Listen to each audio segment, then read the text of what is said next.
మీరు ఈ 3 నక్షత్రాల్లో జన్మించారా? పునర్వసు నక్షత్రం, విశాఖ నక్షత్రం మరియు పూర్వభాద్ర నక్షత్రం. ఈ 3 నక్షత్రాల్లో జన్మించిన వాళ్ళకి నక్షత్రాధిపతి గురువు. ఈ 2026 పరాభవనామ సంవత్సరానికి రాజుగా వ్యవహరిస్తున్న వారు గురువు. మెయిన్ గా పునర్వసు నక్షత్రంలో జన్మించిన వాళ్ళకి సడన్ ట్రాన్స్ఫర్మేషన్స్ ఎక్కువగా ఉంటాయి. లైఫ్ ని లీడ్ చేయాలనే కాంటెక్స్ట్ తో ఎప్పటికప్పుడు నూతనంగా క్రియేటివ్ థింకింగ్ తో ముందుకు వెళ్తారు. కాకపోతే వీళ్ళు ఎక్కువగా ఫ్యామిలీ ఎమోషన్స్ కి కనెక్ట్ అయి ఉంటారు. వచ్చిన కష్టాలే రిపీట్ అవుతుంటాయి. సో మనం ఎగ్జాంపుల్ గా తీసుకుంటే పునర్వసు నక్షత్రంలో జన్మించింది సాక్షాత్తు శ్రీరామచంద్రమూర్తి గారు. ఎప్పటికప్పుడు వైఫ్ అండ్ హస్బెండ్ కి ఏదో ఒక సమస్యలు, సో ఏదో ఒక సమస్య కంటిన్యూషన్ రిపీట్ అవుతూనే ఉంటాయి. ఈ నక్షత్రానికి అధిపతి గురువు. ఈ సంవత్సరం రాజుగా వ్యవహరిస్తున్నది గురువు. అలానే విశాఖ నక్షత్రాన్ని తీసుకున్నట్లయితే విశాఖ నక్షత్రాన్ని రాక్షస నక్షత్రానికి సంబంధించింది.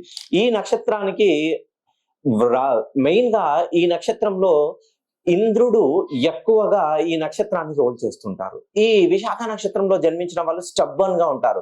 ఏ డిసిజన్ ఎవరికి చెప్పరు, ఎవరి మీద ఒకరి పైన డిపెండెన్సీ అనేది ఉండదు.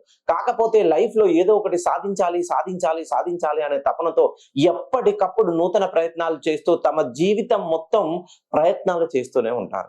మళ్ళీ తీసుకుంటే పూర్వభద్ర నక్షత్రం రుద్రుడికి సంబంధించినటువంటి నక్షత్రం. ఈ నక్షత్రంలో జన్మించిన వాళ్ళకి ఎక్కువగా ఆహారపు అలవాట్లు కానీ అడిక్షన్స్ వల్ల ఫ్యామిలీ ఎమోషన్స్, ఏదైనా వ్యాపారానికి అలవాటు పడబడి ట్రేడింగ్ లో, స్టాక్ మార్కెటింగ్ లో ఇటువంటి అనవసరమైనటువంటి పెట్టుబడులకు అడిక్ట్ అవ్వడం వల్ల వీళ్ళ జీవితంలో ఎన్నో రకమైనటువంటి నష్టాలను చవిచూడవలసి వస్తుంది.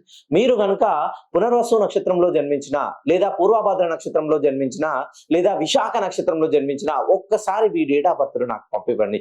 ఎందుకనంటే ప్రజెంట్ మీ 7th హౌస్ లో ఎలా ఉంది, లాభస్థానంలో ఎలా ఉంది, వ్యయస్థానంలో ఎలా ఉంది, ఇవన్నీ మీ బర్త్ చార్ట్ వేసి మీ గ్రహాల అనుకూల స్థితిని బట్టి మీరు ఏ రంగంలో వెళ్తే మీ జీవితంలో పురోగభివృద్ధి వస్తుందనేది ఒక్కసారి చెక్ చేసుకొని మీరు ప్రయత్నాన్ని ముమ్మరం చేయండి. ఆ శ్రీరామచంద్రమూర్తికి ఎలా అయితే 14 ఏళ్ల తర్వాత పట్టాభిషేకం అవుతుందో మీ జీవితంలో కూడా సరైన సమయం రానే వచ్చింది.